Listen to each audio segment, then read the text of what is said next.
안녕하세요. 조선과 세계를 연결하는 주간 조선타임즈입니다. 2주의 조선타임즈, 러시아 파견북 노동자 분리수거장에서 헌옷주워 귀국, 국제사회 수혜 지원 거부의 주민들, 인민 쥐어짜겠다는 것, 밀수 막는 철조망 복구하는데 밀수꾼의 자제 요청 아이러니, 윤 대통령 광복절 경축사에서 남북대화 협의체 신설 제안, 북한 러시아 왕래 인원 1분기 대비 2배 급증. 조선 뉴스 첫 번째입니다. 러시아 파견북 노동자 분리수거장에서 헌옷주워 귀국.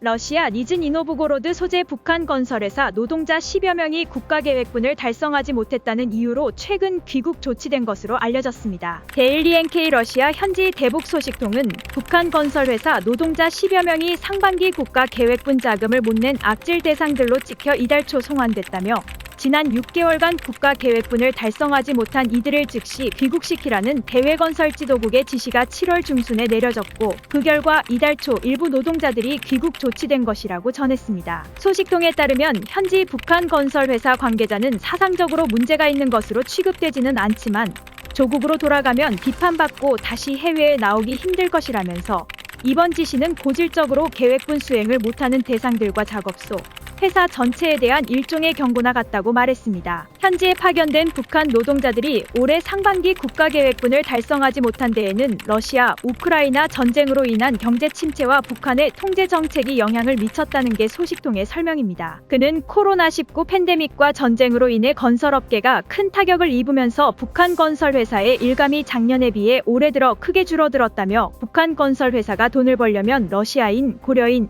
한국인 등 국적불문 다양한 건설 대방과 청부 계약을 맺어야 하는 상황인데 국가의 지침은 러시아인만 상대하라는 것이어서 돈을 벌 기회가 없다고 설명했습니다. 코로나19와 전쟁 여파로 건설 사업이 축소되거나 중단되는 사례가 갈수록 많아지고 있는데 북한 당국이 오히려 적극적으로 사업을 벌이지 못하게 통제하고 있어 건설 회사들의 외화벌이에 직접적인 타격을 주고 있다는 겁니다. 국가계획분 달성이 쉽지 않은 여러 상황적 악조건을 감안하지 않은 채 결국 노동자들에게 그 책임을 전가시켜 본국으로 송환시킨 것이라는 게 소식통의 주장입니다. 이런 가운데 이번에 귀국 명령을 받은 북한 노동자들은 귀국 직전 러시아 현지 아파트 단지 분리수거장에 버려진 중고옷과 신발, 가방 등을 마구잡이로 주워 이를 자신들의 귀국짐에 실어 북한으로 되돌아갔다고 합니다. 값비싼 전자제품, 악기 등을 들고 귀국한 러시아 주재 북한 영사관 직원들과는 사뭇 다른 모습으로 북한 노동자들은 가족이나 지인들에게 줄 선물은커녕 러시아인들이 버린 옷가지들도 겨우 들고 갔다고 소식통은 말했습니다. 소식통은 몇몇 러시아 사람들은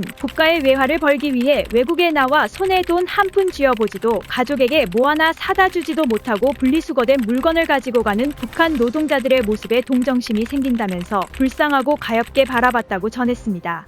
두 번째 뉴스입니다. 국제사회 수혜 지원 거부의 주민들, 인민 쥐어짜겠다는 것.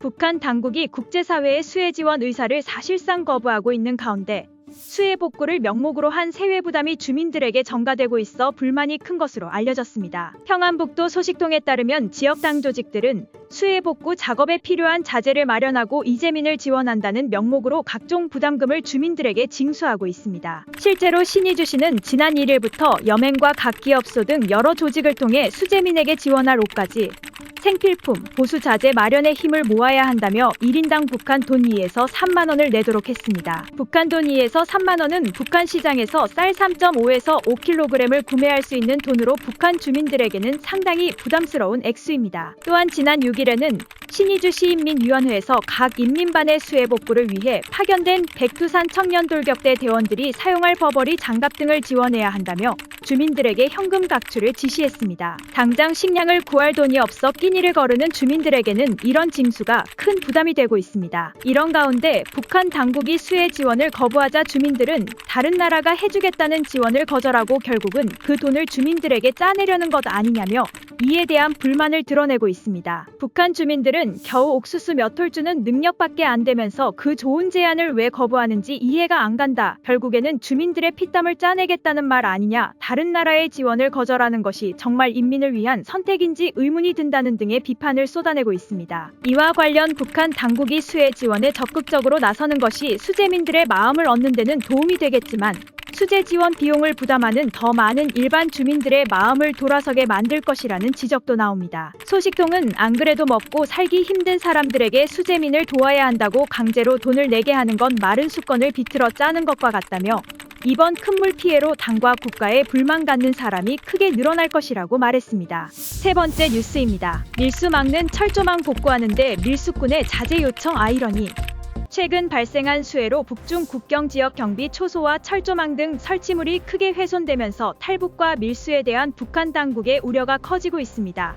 이에 당국은 설비 복구에 만전을 기할 것을 지시하고 있지만 자재 부족으로 복구에 난항을 겪고 있다는 전언입니다. 데일리 NK 평안북도 소식통에 따르면 북한 당국은 이달 초 평안북도 국경경비대의 홍수로 피해를 본 경비 초소와 쓰러진 철조망과 전봇대 등을 복구하는 작업에 인력을 총동원하라는 지시를 내렸습니다. 당국은 이 같은 지시를 내리면서 1차 복구는 구구절까지 2차 복구는 10월 10일 노동당 창건일까지 완료하라고 기한을 제시했습니다. 이에 따라 평안북도 국경경비대는 우선 1차 기한까지 무너진 초소를 다시 세우고 유실된 철조망과 전봇대 등을 원상 복구하는 데 총력을 다하고 2차 기한까지는 국경지역에 설치된 감시 카메라와 통신선 등의 재설치를 완료한다는 계획입니다. 단순히 건물이나 설치물을 다시 세우는 작업만이 아니라 통신 및 전력 설비까지 복구해야 하기 때문에 기한이 2달로 설정된 것으로 보입니다. 지시에 따라 현재 평안북도 국경경비대는 쓰러진 철조망과 전봇대, 무너진 초소를 다시 세우는 작업을 진행하고 있는 것으로 전해졌습니다. 다만 홍수에 끊어져 유실된 철조망은 자재가 없어 복구하지 못하고 있다고 합니다. 북한 당국은 이른 시일 내 원상 복구를 강조하면서도 국가적인 자재, 설비 지원은 전혀 하지 않고 있다는 게 소식통의 설명입니다. 이에 국경경비대는 밀수업자들에게 자재를 구해달라고 요청하고 있는 것으로 알려졌습니다. 국경에 철조망을 설치하는 이유 중 하나가 밀수를 막기 위한 것인데 그 자재를 밀수업자들에게 요청하는 역설적인 상황이 펼쳐지고 있는 셈입니다. 소식통은 국가에서는 국경경비대와 밀수꾼들의 유착관계를 근절해야 한다고 외치면서 통제를 강화하고 있지만 보다시피 자재 하나를 복구하는데도 밀수꾼들의 도움이 필요하다며 과연 이러한 상태에서 유착관계를 근절하는 게 가능하겠냐고 반문했습니다. 그러면서 그는 국경경비대도 필요에 의해 밀수꾼들의 도움을 받고 있기 때문에 밀수를 눈감아줄 수밖에 없다며 재수가 좋으면 밀수로 자재를 조달한 사실이 발각되지 않아 자력갱생한 것으로 치하를 받는 것이고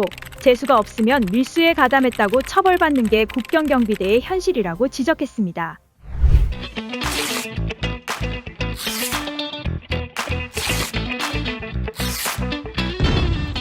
세계뉴스 첫 번째입니다. 윤 대통령 광복절 경축사에서 남북대화 협의체 신설 제안.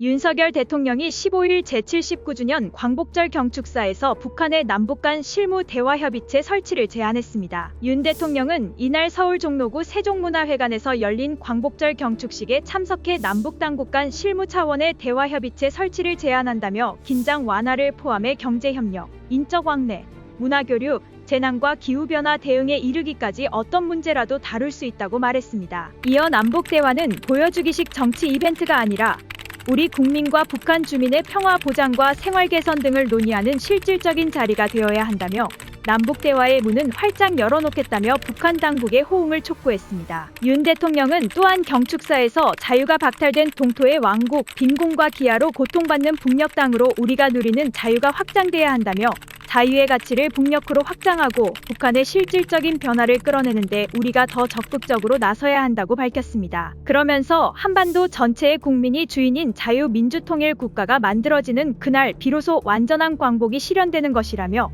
자유민주주의 체제 통일을 분명히 한 새로운 통일, 비전 전략을 제시했습니다. 정부의 공식 통일 방안인 민족 공동체 통일 방안 발표 30년 만에 나온 8.15 통일 독트린은 3대 통일 비전, 세계 통일 추진 전략, 7대 통일 추진 방안을 담고 있습니다. 이 중 7대 통일 추진 방안을 통해 현장형 통일 교육 프로그램 제공, 북한 인권 개선, 북한 주민의 알 권리 확보, 북한 주민에 대한 인도적 지원, 탈북민 역량 강화 프로그램 보강, 남북대화체 설치, 국제 한반도 포럼 창설 등을 제안했습니다. 구체적으로는 한국 정보의 목마른 북한 주민을 위해 객관적인 한국의 모습을 보여주는 방송 콘텐츠를 제작해 접할 수 있도록 할 계획입니다. 북한 자유 인권 펀드를 통해선 북한 인권 문제를 해결하기 위해 노력하는 국내외 민간단체를 지원하겠다는 내용도 담겼습니다. 이와 관련 김태효 국가안보실 1차장은 브리핑을 통해 지금까지의 대한민국 성장과 번영을 일관되게 관통하는 근본 가치가 자유라는 개념을 기반으로 연설은 구상됐다며 자유통일 대한민국이라는 통일의 지향점을 명확히 했다고 설명했습니다. 두 번째 뉴스입니다. 북한 러시아 왕래 인원 1분기 대비 2배 급증. 올해 4월부터 6월까지 러시아를 방문한 북한인이 1분기 대비 2배 이상 급증한 것으로 나타났습니다. 15일 러시아 연방보안국의 최신 이민 자료를 보면 올해 4월에서 6월 러시아에 입국한 북한인은 총 1,696명을 기록했습니다. 이는 올해 1분기 812명에 비해 2배 이상 급증한 겁니다. 코로나19 이전에 러시아를 방문한 북한인은 분기별로 적게는 2,000명에서 많게는 7,000명인 것으로 알려졌습니다. 이와 비교하면 여전히 낮은 수치이지만 예전 수준을 빠르게 회복하는 모양새입니다. 방문 목적별로 보면 사업이 806명으로 가장 많았습니다. 그 뒤를 이어 의료 422명, 교육 332명, 인사 78명, 경유지 44명, 관광 11명, 업무 3명이었습니다. 러시아를 방문하는 교통수단으로는 항공편을 가장 많이 이용했습니다. 다음으로 많이 사용한 교통수단으로는 배와 차량이 있습니다. 특히 기차로 러시아를 방문한 북한인은 1분기 17명에 불과했지만 2분기에는 80명으로 늘어난 것으로 나타났습니다. 나머지 10명은 도보로 러시아를 방문한 것으로 알려졌습니다. 같은 기간 북한을 방문한 러시아인도 1,787명으로 1분기 870명 대비 2배 이상 늘었습니다. 2분기에 북한을 방문한 러시아인들도 사업상 이유가 581명으로 가장 많았고 이어 차량 정비, 관광, 개인사 등의 순이었습니다. 특히 관광의 경우 올 상반기에만 511명의 러시아인이 북한을 방문한 것으로 나타나 코로나 이전 같은 기간보다 늘어난 것으로 나타났습니다. 북한과 러시아는 지난해 9월과 올해 6월 북러 정상회담 개최를 계기로 군사 경제와 무역 등 전방위에서 양국 간 교류를 확대하고 있습니다. 여기에 북한이 코로나19로 중단되었던 관광산업 육성 정책을 재추진하는 등 러시아 관광객 모집에 적극적으로 나서고 있어 앞으로 북한을 방문하는 러시아인들이 더욱 늘어날 것으로 예상됩니다. 지금까지 한 주간의 세계와 조선의 소식을 전해드리는 주간 조선 타임즈였습니다. 다음 주에도 알찬 소식으로 찾아뵙겠습니다. 감사합니다.